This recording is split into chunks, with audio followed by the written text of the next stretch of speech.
Muitas pessoas, e até no meio evangélico mesmo, muitas pessoas pensam que as ofertas que elas dão para a igreja, elas pensam assim, elas pensam que a igreja é a empresa de um pastor, que o pastor, um dia ele abriu uma empresa chamada igreja. E ele então abriu como se fosse um negócio dele lá. E ele abriu essa igreja, a igreja é dele, e então todas as ofertas que você dá para a igreja vão para ele. E ele então aplica esse dinheiro todo aí na sua empresa, que é a sua igreja, e em outras frentes também pega para ele também. Então ele é o proprietário, ele é o dono de um negócio, ele é o dono de uma igreja de uma empresa chamada igreja. E eu não culpo as pessoas que pensam assim, eu não culpo porque realmente isso acontece. Antigamente não tinha isso. Quando eu era garoto, quando eu era menino, não existia esse tipo de coisa. Mas com o surgimento das mega igrejas aí, né, o neopentecostalismo, né, o próprio pentecostalismo também, né, aconteceu o quê? Algumas pessoas começaram a abraçar, a assumir o título de pastor, de bispo, de apóstolo, coisa que o valha, e abriram suas igrejas deles, a igreja deles. Eles eram chefes, proprietários, donos da igreja. E então todo o dinheiro que era dado ali era deles. E nós temos esses homens ainda hoje aí, há vários, eu não vou citar nomes aqui, mas vocês conhecem muitos nomes assim, de homens que abriram suas igrejas, a igreja é deles, eles são os supremos donos ali, proprietários, tudo que entra dentro, não prestam conta para ninguém, o que entra lá eles pegam e fazem o que bem entendem com aquilo. Na nossa igreja é uma igreja de padrão antigo, que nós cremos ser o correto. Na nossa igreja não é assim. Nós somos 4 pastores, 8 diáconos, nós seguimos o padrão de Filipenses 1:1. A congregação, os bispos e os diáconos. E também adotamos o padrão de Efésios, que fala de evangelistas. Então nós temos 4 pastores, 8 diáconos e 2 evangelistas. Estes compõem a liderança espiritual da igreja. Nenhum de nós é dono do patrimônio da igreja. Por quê? Porque a nossa igreja é uma espécie de... Ela é reconhecida juridicamente, não biblicamente, mas juridicamente pelas leis do país, como uma associação religiosa. Então, todo o patrimônio ali da igreja é dessa associação chamada Igreja Batista Redenção. E a nossa igreja, como eu disse, tem 78 anos. Ela já existia antes de... 79 já? 79 anos já.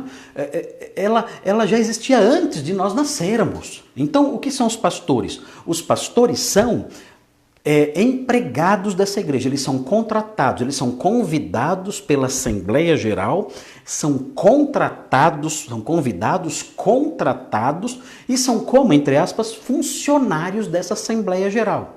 Então o dinheiro que entra lá, os pastores não podem pegar, é nosso aqui, nós somos os donos. Não é assim, os pastores nem têm acesso à contabilidade da igreja. Os pastores não têm acesso à administração financeira da igreja. E o que acontece então? Essa mesma igreja, a assembleia de membros, que é constituída por mais ou menos 200 pessoas, 190, 200 pessoas, essa assembleia, a cada 2 anos, de acordo com o nosso estatuto, escolhe uma diretoria administrativa. Entre esses diretores estão o primeiro tesoureiro e o segundo tesoureiro. Eles são escolhidos pela Assembleia e também uma comissão de exame de contas. É constituída por 3 pessoas. Essa equipe e mais auxiliares que esses diretores chamam, realizam então toda a parte financeira administrativa da igreja. Pagamentos, relatórios, contabilidade toda, tudo eles fazem tudo isso. Entradas, saídas, compromissos, impostos, tudo eles cuidam disso, é o trabalho deles. E todo mês, uma vez por mês, infelizmente agora com a quarentena não está tendo isso, mas uma vez por mês nós nos reunimos numa reunião, nós nos reunimos no que nós chamamos de uma assembleia ordinária administrativa. E nessa assembleia mensal, todo mês, então é apresentado o relatório financeiro a toda a assembleia. Então os tesoureiros vão à frente, eles mostram, projetam um relatório de cada centavo que entrou na igreja, cada centavo que saiu e por que entrou, por que saiu. tudo explicado ali. E é então que os pastores ficam sabendo de como entrou e como saiu o dinheiro da igreja. Eles não têm o gerenciamento disso, eles não tratam, não cuidam disso. Os pastores fazem o que eu estou fazendo agora. Ensinando, pregando, é esse o nosso trabalho. E então a assembleia assistindo tudo isso, a assembleia vendo tudo isso, os irmãos, os membros da igreja, não é qualquer pessoa, os membros da igreja, eles não podem fazer perguntas.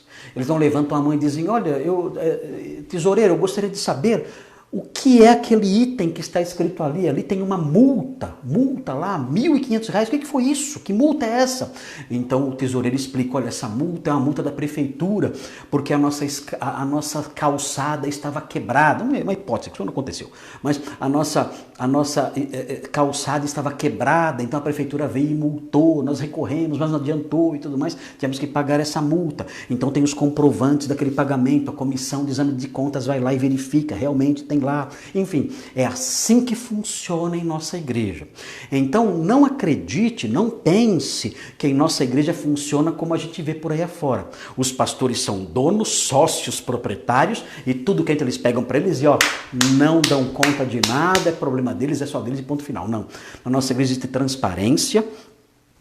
Os pastores não se envolvem com isso, os pastores se preocupam com outras coisas, eles veem os relatórios mensalmente, eu faço esses avisos todos, incentivo os irmãos a cooperarem, mas quem cuida dessa parte financeira são outras pessoas escolhidas pela igreja.